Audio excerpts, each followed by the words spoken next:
Allahumma salli wa sallim ala sayyidina wa habibina wa syafi'ina wa dhuhrina wa maulana Muhammadin man qala man salaka tariqan liyatlubu fihi ilman sallakallahu lahu tariqan min turuqil jannah wa ala alihi wa ashabihi man talabal ilmi fil halaqah. Amma ba'd. Kita berada di sini dengan berbagai tuntutan. Ada yang dituntut untuk kasus narkoba, ada yang dituntut penipuan dan lain-lain. Akan tetapi tadi saya ditegur, Ustadz Gunawan, besok-besok jangan lagi menuntut ilmu ya. Kenapa? Apa karena Anda berpikir saya sudah pintar? Bukan. Jangan menuntut ilmu karena ilmu tidak bersalah. Ada sebuah kisah. Imam Syafi'i rahimahullah, beliau lahir, tinggal dan belajar di Mekah. Sampai suatu saat guru beliau berkata, ilmuku sudah habis kuajarkan. Silakan pergi ke Madinah untuk menuntut lebih lanjut. Beliau pun meminta izin kepada ibunda. Ibunda berkata, tuntutlah ilmu, jangan pulang. Kita jumpa di akhirat. Beliau lalu belajar di Madinah bersama Imam Malik. Sampai ilmu di Madinah habis, beliau berangkat ke Irak dan mulai mengajar Imam Abu Hanifah. Setelah beliau mengajar sekian lama, sang ibu suatu hari pergi ke sebuah pengajian di Mekah yang diajarkan oleh ulama dari Irak. Ulama besar ini berkata, saya adalah murid dari Muhammad bin Idris Asy-Syafi'i. Sang ibu pun menangis. Lalu beliau berkata, tolong pesan kepada anakku, dia sudah boleh pulang. Imam Syafi'i pun berangkat kembali ke Mekah dengan membawa ratusan ekor unta. Sesampainya di pinggiran kota Mekah, beliau mengutus muridnya untuk menjumpai sang ibunda. Ibunda berkata, kalau dia pulang membawa harta, saya tidak mau jumpa. Akhirnya beliau sedekahkan ratusan mobilnya, ya sudah kita nyuci. Beliau sedekahkan triliunan hartanya dan beliau menghadap sang ibunda hanya membawa kitab dan juga ilmu di dalam dada. Alhamdulillah, hari ini 9 Safar 1443 Hijriah, kita berkumpul bersama di Masjid At-Taubah, tempat kita selalu mengadakan halaqah menuntut ilmu yang berkah, dicatat sebagai orang yang sholat hingga kita kembali ke rumah. Rasulullah SAW bersabda dalam sebuah hadis riwayat Al-Hakim nomor 744 dari Ibnu Huzaimah, "Idza tawadda'a ahadukum fi baitihi, tsumma atal masjidah, kana fi sholati hatta yarji'a." Seandainya seseorang kamu datang dari barak mau ke masjid, sampai di masjid mendengar pengajian, menuntut ilmu, maka dia mendapat pahala sholat hingga kembali ke barak nantinya. Tetap gunakan masjid kita sebagai pesantren untuk menuntut ilmu. Kemarin ketika Pak Jokowi datang mengunjungi pesantren di Aceh, karena beredar isu Ibu Megawati sakit, ada yang bertanya, apa betul Ibu Megawati itu mantan presiden? Iya nak, kata Pak Jokowi. Berarti Pak Jokowi pernah pacaran dengan Bu Mega dong? Loh, kok gitu? Karena kan Bu Mega mantan Pak Presiden. Ya, belajar lagi ya nak, belajar. Allah berfirman, Rasul bersabda dan Ubi berkata, semoga salawat beriring salam akan selalu tercurahkan, tersajikan dan tersanjurkan kehadiran Nabi besar Muhammad Sallallahu Alaihi Wasallam. Di mana Rasulullah bersabda dalam sebuah hadis riwayat Muslim nomor 2699, "Wa majtama'a qaumun fi baitin min buyutillah yatluna kitaballah wa yatadarasunahu bainahum illa anzalat alaihimus sakinah wa ghasyiyatuhumur rahmah wa haqqatuhumul malaikah wa dzakarahumullahu fi man indah. Barang siapa yang berkumpul di salah satu rumah dari rumah Allah, maka Allah akan turunkan rahmat kepadanya. Allah turunkan keberkahan dan senantiasa malaikat akan menempatkan sayap di atas kita. Karena inilah keberkahan bagi orang yang menuntut ilmu di dalam masjid. Belajar di dalam masjid. Tadi tapuh jamok. Seekor mama nyamuk mengajar anak nyamuk untuk terbang. Lalu bertanya, gimana nak rasanya terbang? Keren mak.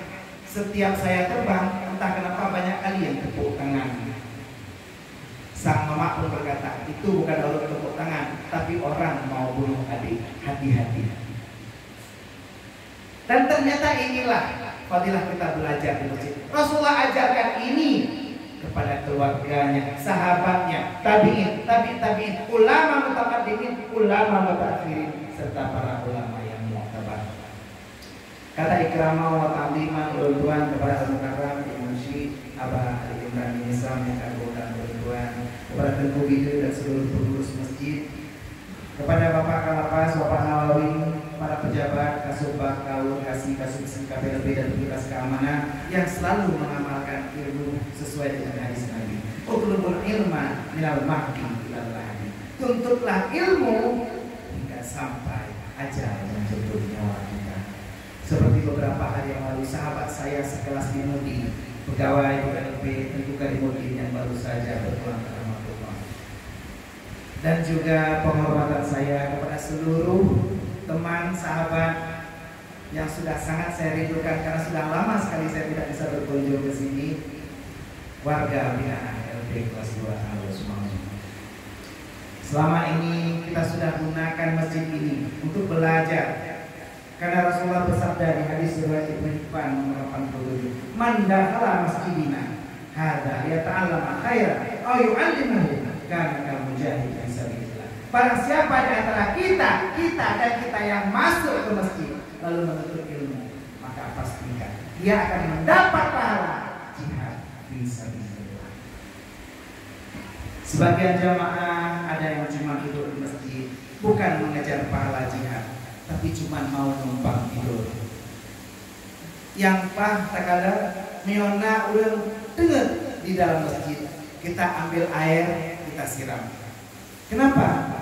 Karena bukan hanya dia yang mengantuk, air juga ternyata suka mengantuk. Karena air kalau direbus ternyata dia menguap. Masyarul muslimin wa zumratal mu'minin rahimahullah. Jika seorang berangkat ke masjid untuk berniat sholat, kemudian setelah sholat ada majelis ilmu dan dia mengikuti pengajian sampai waktu sholat berikutnya, maka dicatat amalan kita dalam illiyin. Dan ini tertulis dalam hadis riwayat Abu Dawud nomor 1288. Sholatun fi idri sholatin la lahwa bainahuma kitabun fi illiyin.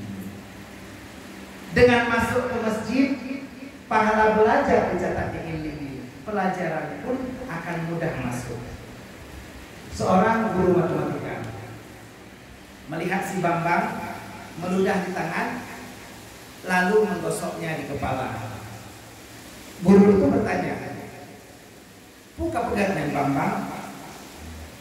Si Bambang menjawab, "Semalam Mama berkata kepada ayah, kalau susah masuk, ludahi dulu kepalanya." Tapi nggak gitu juga Bambang. Kita belajar di masjid, insya Allah Allah mudahkan pelajaran kita. Tapi ilmu apa yang kita pelajari di majelis ilmu ini?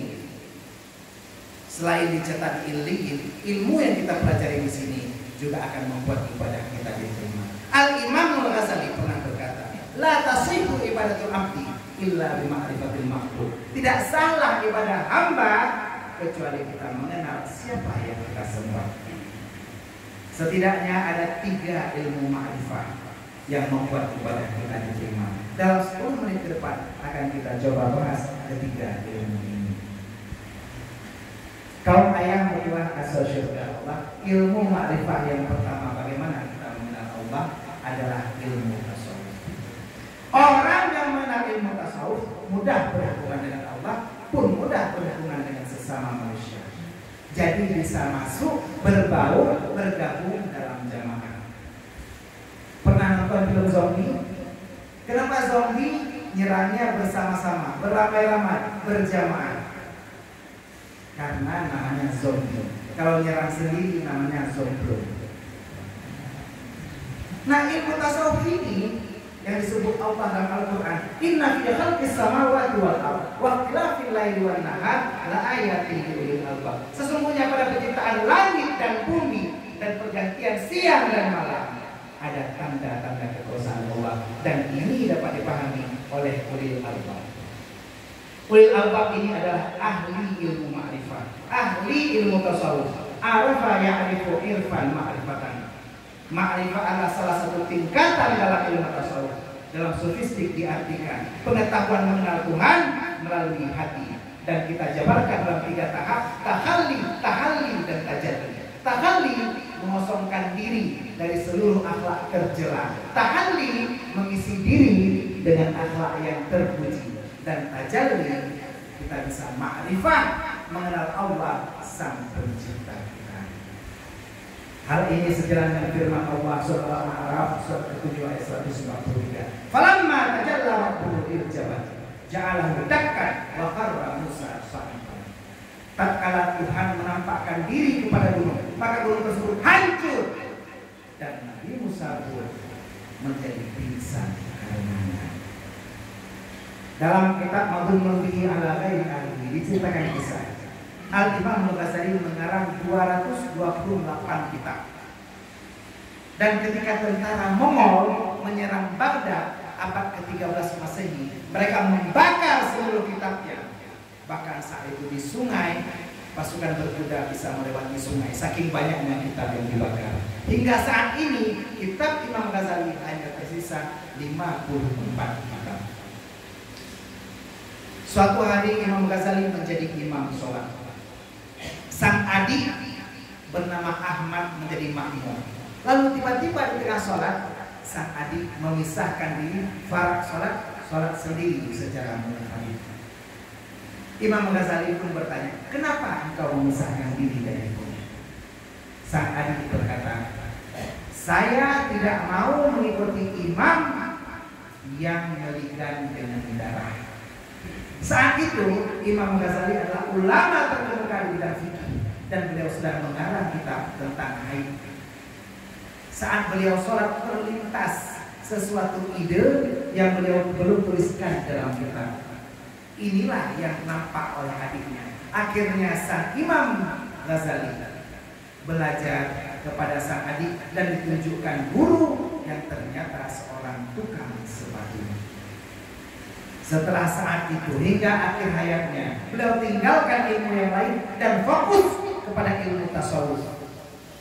Tepat pada hari Senin tahun 505 Hijriah, dalam usia 55 tahun, Imam Ghazali berwudu di pagi hari, lalu mengambil kafannya sendiri, meletakkan di atas wajahnya dan berkata, hari ini aku siap berpulang menghadap Allah Subhanahu wa Ta'ala. Seketika itu roh beliau pun meninggalkan jasad. Dengan ma'rifah dari ilmu tasawuf, bahkan beliau tahu kapan ajal akan tiba. Kalau kita tidak memiliki ilmu tasawuf, kita mungkin asyik berantem bersama sesama warga binaan. Mungkin Anda bukan eceng, tapi jika Anda suka bikin gondok, dasar eceng gondok. Dan inilah ilmu ma'rifah yang pertama yang membuat kita kenal kepada Allah, ilmu tasawuf. Yang kedua, abang mertua asal surga Allah, ilmu ma'rifah yang membuat kita kenal kepada Allah, ilmu tauhid.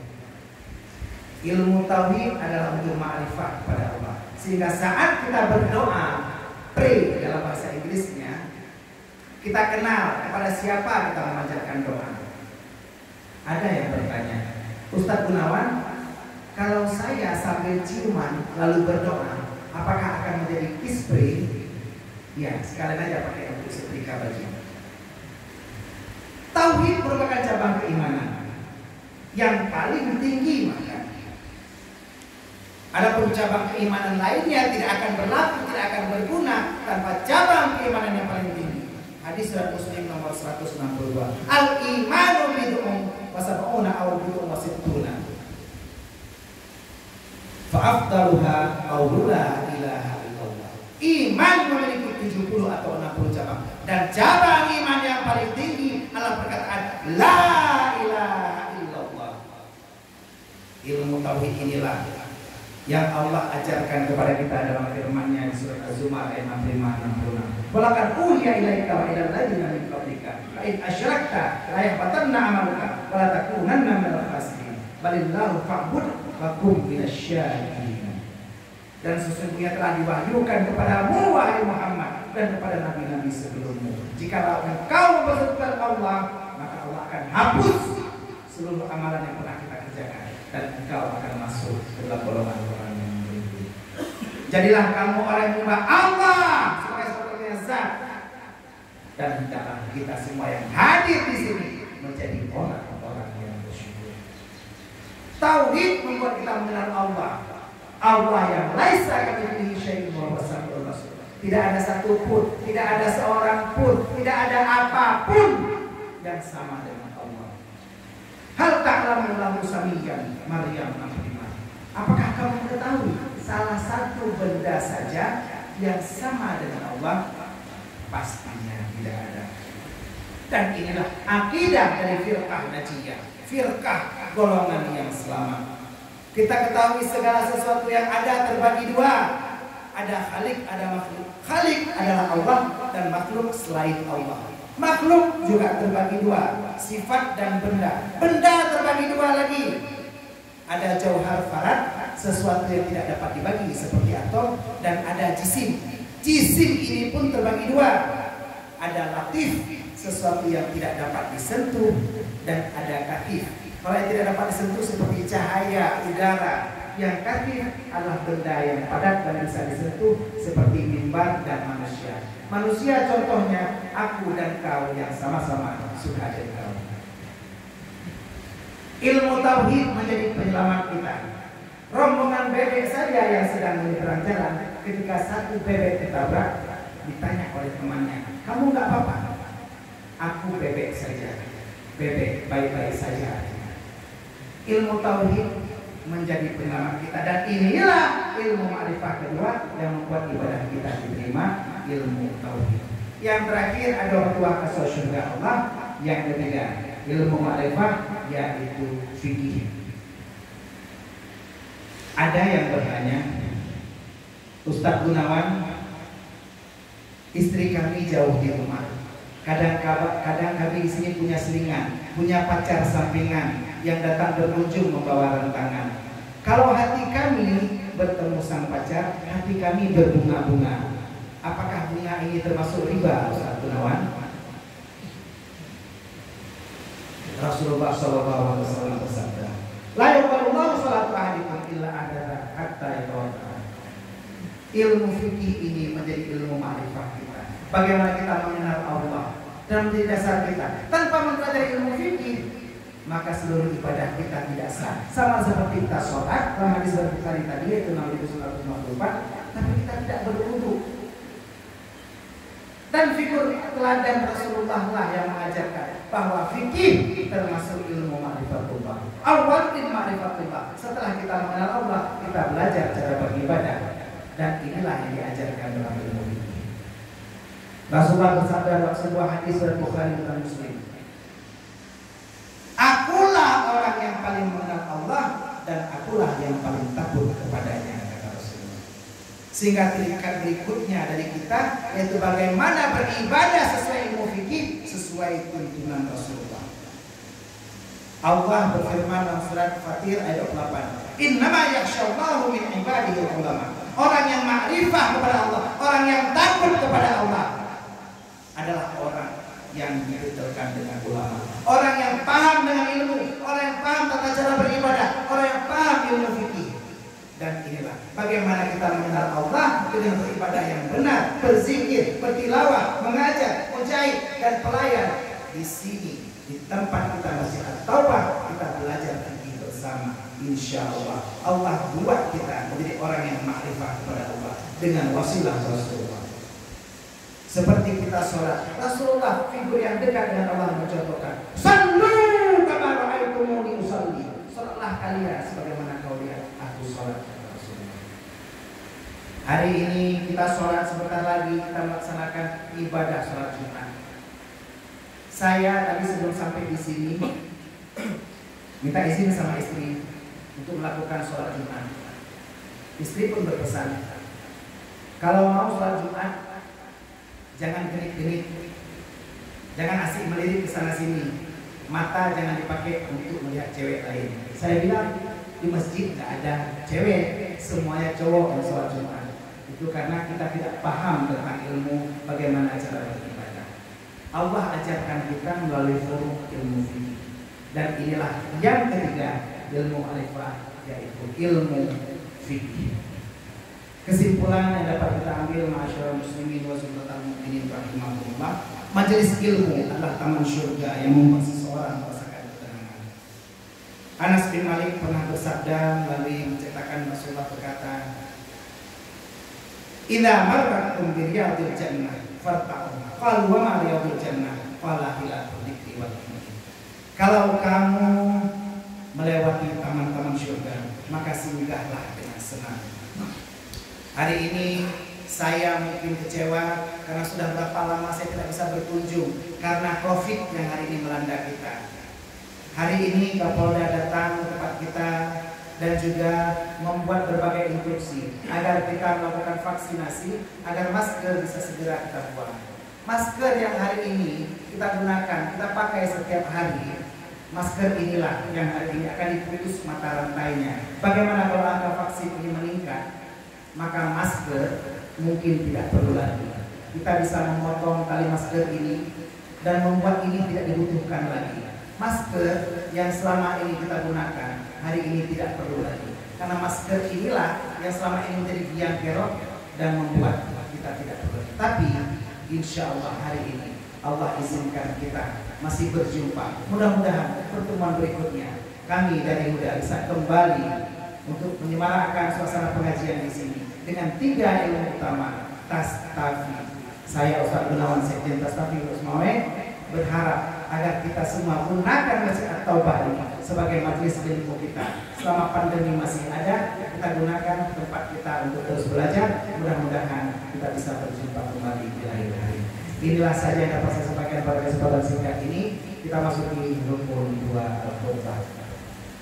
Alhamdulillah wahdah, wassalatu wassalamu ala sayyidina Muhammad ibn Abdillah wa ala alihi wa sahbihi wa mawala. Amma ba'du fa ya ibadallah, ittaqullaha sirran wa alaniyah tajidu indaha fawzan wa najah. Wa qala ta'ala, Bismillahirrahmanirrahim. Qila dkhulu abwaaba jahannama khalidina fiha fabisa mathwal mutakabbirin. Wasiyaqal ladzina ittaqaw rabbahum ilal jannati zumara hatta idza ja'uha wa futihat abwaabuha wa qala lahum khazanatuha salamun 'alaikum tibtum fadkhuluha khalidin. Shadaqallahu a'lim. Barakallahu li wa lakum fil Qur'anil 'azim wa nafa'ani wa iyyakum bima fihi minal ayati wal dhikril hakim wa taqabbal minni wa minkum tilawatahu innahu huwas samiul